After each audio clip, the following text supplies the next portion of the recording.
ಯಾದಗಿರಿ ಜಿಲ್ಲೆಯಾದಂಥ ನಿನ್ನೆ ರಾತ್ರಿ ಸುರಿದಂಥ ಧಾರಾಕಾರ ಅಕಾಲಿಕ ಮಳೆಯಿಂದಾಗಿ ಅಕ್ಷರಶಃ ರೈತ ಸಮುದಾಯ ಕುಗ್ಗಿ ಹೋಗಿದೆ. ಯಾಕಂದರೆ ರೈತರು ಬೆಳೆದಂಥ ಬೆಳೆ ಈಗ ಅಕಾಲಿಕ ಮಳೆಗೆ ತುತ್ತಾಗಿರುವಂಥದ್ದು. ಸದ್ಯ ನನಗೆ ಯಾದಗಿರಿ ಜಿಲ್ಲೆಯ ಹುಣಸಗಿ ತಾಲೂಕಿನ ಕಾಮನಟಗಿ ಗ್ರಾಮದ ರೈತರ ಜಮೀನಲ್ಲಿದ್ದೀನಿ. ಈ ಒಂದು ಜಮೀನಿನಲ್ಲಿ ಬೆಳೆದಂಥ ಭತ್ತದ ಬೆಳೆ ಸಂಪೂರ್ಣವಾಗಿ ನೆಲಸಮ ಕೂಡ ಆಗಿರುವಂಥದ್ದು. ಯಾಕಂದರೆ ನಿನ್ನೆ ಧಾರಾಕಾರವಾಗಿ ಆಲಿಕಲ್ಲು ಮಳೆಯನ್ನು ಸುರಿದಿದೆ. ಇದೇ ಕಾರಣಕ್ಕಾಗಿ ಈ ಒಂದು ಕಾಮನಟಗಿ ಸೇರಿದಂತೆ ಹುಣಸಗಿ, ಸುರಪುರ ಮತ್ತು ವಡಗೇರ ಭಾಗದ ಸಾಕಷ್ಟು ರೈತರ ಜಮೀನಲ್ಲಿ ಬೆಳೆದಂಥ ಭತ್ತದ ಬೆಲೆ ಸಂಪೂರ್ಣವಾಗಿ ನೆಲಕಚ್ಚಿ ಹೋಗಿರುವಂಥದ್ದು.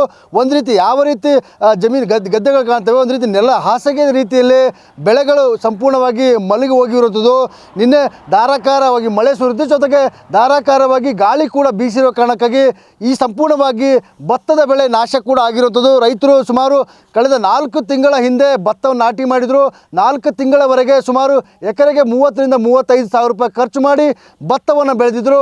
ಕಳೆದ 15 ದಿನಗಳ ಹಿಂದೆ ಅಷ್ಟೇ ನಾರಾಯಣಪುರದ ಜಲಾಶಯದಿಂದ ನೀರು ಬಿಡಲಿಲ್ಲ ಅನ್ನುವಂಥ ಕಾರಣಕ್ಕಾಗಿ ಇಡೀ ರೈತ ಸಮುದಾಯವೇ ದೊಡ್ಡ ಪ್ರಮಾಣದ ಹೋರಾಟ ಮಾಡಿತ್ತು. ನೀರು ಬಿಟ್ಟರೆ ರೈತರು ಬೆಳೆದಂಥ ಭತ್ತದ ಬೆಳೆ ಬದುಕುಳಿತು ಅನ್ನೋಂಥ ಕಾರಣಕ್ಕಾಗಿ ಹೋರಾಟ ಮಾಡಿದರು. ಆದರೆ ಹೋರಾಟದ ಫಲವಾಗಿ ನಾರಾಯಣಪುರ ಜಲಾಶಯದ ನೀರನ್ನು ಬಿಟ್ಟಿದ್ದಾರೆ. ಈಗ ಭತ್ತವನ್ನು ಸಹಿತ ಬೆಳೆದಿದೆ. ಆದರೆ ಈಗ ನಿನ್ನೆ ಸುರಿದಂಥ ಮಳೆಯಿಂದಾಗಿ ಭತ್ತದ ಬೆಳೆ ಸಂಪೂರ್ಣವಾಗಿ ನೆಲಸಮ ಕೂಡ ಆಗಿರುವಂಥದ್ದು.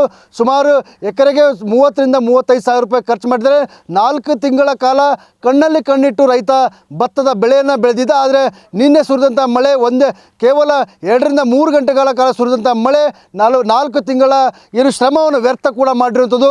ರೈತರು ನೋಡ್ಬೋದು. ಇಲ್ಲಿ ಕೆಲವು ದೃಶ್ಯಗಳು ತೋರಿಸುವಂಥ ಪ್ರಯತ್ನ ಕೂಡ ಮಾಡ್ತೀನಿ. ಈ ಭತ್ತ ಏನಿದೆ ಸಂಪೂರ್ಣವಾಗಿ ತೆನೆ ಕಟ್ಟಿತ್ತು, ಒಣಗುವ ಸ್ಥಿತಿಯಲ್ಲಿದೆ. ಇನ್ನೇನು 1 ವಾರ ಕಳೆದ್ರೆ ಭತ್ತ ಕಟಾವು ಕೂಡ ಆಗ್ತಿತ್ತು. ಆದರೆ ವಾರ ಕಳೆದ್ರೆ ಕಟಾವು ಆಗುವಂಥ ಭತ್ತ ಈಗ ನೆಲಸಮ ಆಗಿ ಸಂಪೂರ್ಣವಾಗಿ ನಾಶ ಕೂಡ ಆಗಿರುವಂಥದ್ದು. ಏನು ಕಳೆದ 4 ತಿಂಗಳಿಂದ ರೈತರು ಸಾಕಷ್ಟು ಪರಿಶ್ರಮವನ್ನು ಪಟ್ಟು ಭತ್ತವನ್ನು ಬೆಳೆದರು. ಆದರೆ ಈಗ ಭತ್ತ ಸಂಪೂರ್ಣವಾಗಿ ನೆಲಸಮ ಕೂಡ ಆಗಿರುವಂಥದ್ದು. ನನ್ನ ಜೊತೆ ಕಾಮನಟಗಿ ಗ್ರಾಮದ ರೈತರಿದ್ದಾರೆ, ಅವ್ರ ಜೊತೆ ಮಾತಾಡ್ತೀನಿ. ಯಾವ ಪ್ರಮಾಣದಲ್ಲಿ ಮಳೆ ಆಯಿತು, ಆ ಮಳೆಯಿಂದ ಎಷ್ಟರ ಪ್ರಮಾಣದಲ್ಲಿ ಭತ್ತದ ಬೆಳೆ ನಾಶ ಆಗಿದೆ ಅನ್ನೋ ಬಗ್ಗೆ ಅವ್ರ ಜೊತೆ ಮಾತಾಡ್ತೀನಿ. ಸರಿ, ನಿನ್ನೆ ರಾತ್ರಿ ಸಾಕಷ್ಟು ಧಾರಾಕಾರ ಮಳೆ ಜೊತೆಗೆ ಬಿರುಗಾಳಿ ಸಹಿತ ಬೀಸಿತ್ತು. ಇದರಿಂದ ಏನೇನು ಎಫೆಕ್ಟ್ ಆಗಿದೆ, ಎಷ್ಟು ಪ್ರಮಾಣದಲ್ಲಿ ಭತ್ತ ನೆಲಕಚ್ಚಿದೆ ಅಂತ ಈಗ ಸುಮಾರು ಈಗ ಇಲ್ಲಿ ಇದು ಎಕರೆಕ್ಕೆ ಒಂದು 10 ಚೀಲನ ಉದುರ್ಯಾದ್ರಿ ಆಣೆಕಲ್ಲು ಮಳೆಗೆ. ಈಗ ಮೊನ್ನೆ ನಾವು ನೀರಿಲ್ಲ ಅಂತೇಳಿ ಹೋರಾಟ ಮಾಡಿದೆವು ಸರ್. ಒಮ್ಮೆಲೆ ನಾವು ನೀರು ಬಂದವು, ಮತ್ತು ಒಳ್ಳೆ ಏನದ ನಮಗೆ ಈ ಮಳೆನೂ ಬಂತು. ಹಿಂಗಾಗಿ ಅದು ಅಕಾಲಿಕ ಆಟೋಮೆಟಿಕ್ ತುಂಬಿ ಏನದ ನಮಗೆ ಒಂದು ಏನಿಲ್ಲ ಅಂತಂದ್ರು ಎಕರೆಕ್ಕೆ 12-13 ಚೀಲ ಅಂತೂ ಹೋಗ್ಯಾವ್ರಿ ಕಂಪಲ್ಸರಿ. ಮತ್ತು ಆಣೆಕಲ್ಲು ಬಿದ್ದಾವ್ರಿ. ಆಣೆಕಲ್ಲು ಬಿದ್ದಾವ. ಈ ಕಡೆ ಕಾಮನಟಿಗೆ ಹಿಡ್ಕೊಂಡು ಇಡೀ ನಮ್ಮ ಹುಣಸಗಿ ತಾಲೂಕಿನಾಗ ಎಲ್ಲ ಹಳ್ಳಿಗಳು, ಮುದನೂರು, ಯಡ್ಯಾಪುರ, ಮತ್ತು ಇದು ಅರಕೆರೆಜೆ, ಮತ್ತು ಅಗ್ನಿ, ಅಗ್ತೀರ್ಥ, ಮತ್ತು ಈ ಕಡೆ ರಾಯನಪಾಳೆ, ಮತ್ತು ಈ ಕಡೆ ಕೊಡೆಕಲ್ಲ ಆದ್ಯಂತ ಎಲ್ಲ ಕಡೆಯೂ ನಾಶ ಆಗ್ಯಾವ ಸಂಪೂರ್ಣ. ಇದಕ್ಕೆ ಏನದ ಗೌರ್ಮೆಂಟ್ ಏನದ ಪರಿಹಾರ ನಮ್ಗೆ ಬಳಸ್ಬೇಕಂತ. ಇನ್ನೊಬ್ಬ ರೈತರಿದ್ದಾರೆ, ಅವ್ರ ಜೊತೆ ಮಾತಾಡ್ತೀರಿ. ಸರ್, ಈಗ ಕಳೆದ 4 ತಿಂಗಳ ಹಿಂದೆ ಅಷ್ಟು ನಾಟಿ ಮಾಡಿದ್ರಿ. ಈಗ 4 ತಿಂಗಳ ಬೆಳೆ ಬೆಳೆದಿದೆ.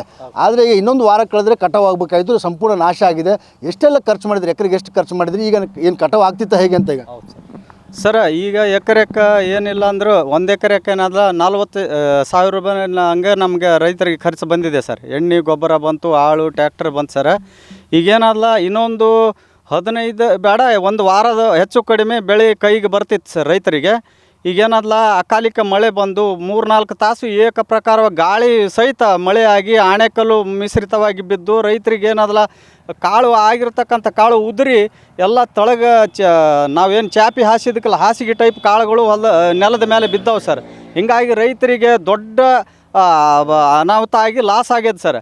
ಈಗೇನಿಲ್ಲ ರೈತರ ಒಂದು ಬೇರೆ ರೈತರಿಲ್ಲ, ಲೀಜಿಗೆ ಹಾಕೊಂಡಿರ್ತಕ್ಕಂಥ ರೈತರು ಎಕರೆಕ್ಕೆ 14-15 ಚೀಲ ಮಾತಾಡಿ ಲೀಸ್ ಹಾಕೊಂಡಿದ್ದಾರೆ. ಅವ್ರಿಗೆ ಲೀಜಿಗೆ ಕೂಡ ಕೊಡೋಷ್ಟು ತಾಕತ್ತು ರೈತರ ಬಳಿ ಇಲ್ಲ ಸರ್.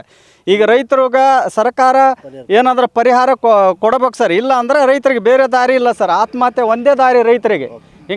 ಇದು ಇಲ್ಲಿರುವಂಥ ರೈತರು ಹೇಳುವಂಥ ಮಾತಾಗಿದೆ. ಸುಮಾರು ನೂರಾರು ಎಕರೆ ಪ್ರದೇಶವನ್ನು ನಾವು ಲೀಸ್ಗೆ ಹಾಕ್ಕೊಂಡು ಭತ್ತವನ್ನು ನಾಟಿ ಮಾಡಿದ್ವಿ. ಆದರೆ ಈಗ ಭತ್ತ ಸಂಪೂರ್ಣವಾಗಿ ನೆಲಕಚ್ಚಿ ಹೋಗಿದ್ದರಿಂದ ಸಾಕಷ್ಟು ಆಘಾತ ಕೂಡ ಆಗಿದೆ, ನಷ್ಟ ಕೂಡ ಆಗಿದೆ. ಹೀಗಾಗಿ ಸರ್ಕಾರ ನಮ್ಮ ಬೆಂಬಲಕ್ಕೆ ನಿಲ್ಲಬೇಕು, ಜೊತೆಗೆ ಪರಿಹಾರ ಕೊಟ್ಟು ನಮಗೆ ಕೈ ಹಿಡಿಯುವಂಥ ಕೆಲಸ ಮಾಡಬೇಕಂತೇಳಿ ರೈತರು ಆಗ್ರಹಿಸ್ತಿದ್ದಾರೆ. ಕ್ಯಾಮ್ರಾಮನ್ ಶಿವಶಂಕರ್ ಜೊತೆ ಅಮೀನ್, TV9 ಯಾದಗಿರಿ.